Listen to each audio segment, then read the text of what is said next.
Thanks for joining us, RC. First off, let's talk about Coach Bud, as he's known.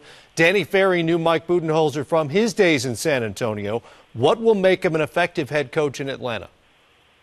I think, you heard the mantra that he's going to follow, and there will be, his teams will be really well prepared. He's a very bright guy. I think he'll work really well with both Danny and with the ownership group in Atlanta. And he's been a real vital part of our success for a long time. So all of us here are excited for his new challenge. And that success breeds imitation. Of course, everybody wants to recreate what you guys have in San Antonio. As you see all these coaches, the ex-players show up other places, what do you hope all the former Spurs take with them to their new jobs? I think hopefully they don't take Tim Duncan, and I think we all recognize that that's the real reason behind our success. But from the history together, I think we have a group of guys that want to be part of something bigger than themselves, who recognize that a culture of competitiveness and caring really breeds trust and breeds a commitment to work together for a common goal. So.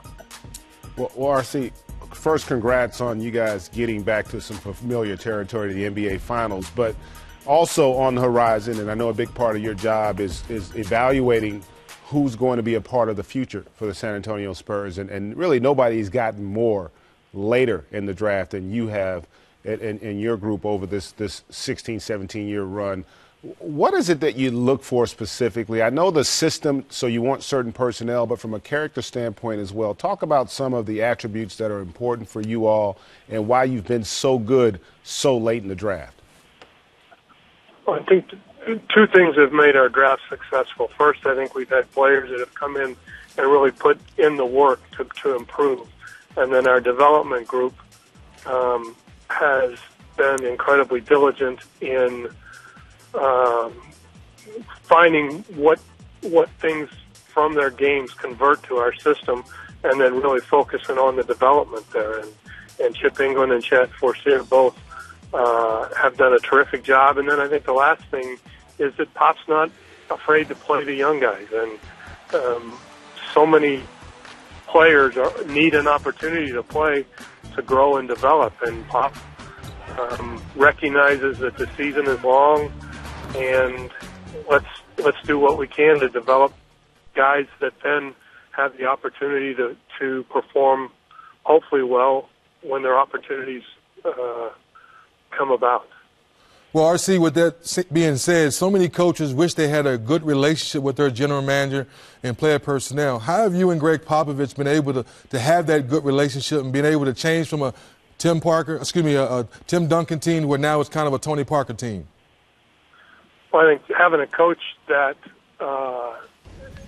recognizes the best ways to use his talent is imperative. I think the other thing is that Pop and I both know that Tim Duncan's, he's our boss. And so the approach has been the same as let's build this thing and put players in place and people in place that we want to be around, that enjoy being together and build the trust. And it's not about Pop, it's not about me, it's about let's do the best thing for the team. You guys are facing a problem now. It's a good problem to have, but a problem nonetheless. 9 days off between the end of the Western Conference Finals and the start of the finals on June 6th. How do you approach all that downtime while keeping your guys in shape, keeping them sharp before the finals? Well, I wish we knew the answer to that, but I think, the circumstances are what they are, and I think as a group, our team will do everything they can to maintain rhythm, maintain conditioning, and I think our coaching staff will be, really proactive in trying to manage the risk of injury as much as we can. But, there is that risk, and you want to be playing well when the opportunity of playing in the finals happens. So we've got to approach it and be very systematic in our approach. Our medical team and our performance team will be very involved in developing the plan, and then we'll try to go out and execute. And we're all looking forward to seeing how you come out on the other side of that extended break. Congratulations on your 5th trip to the NBA Finals. The last 15 years. We'll see you in San Antonio.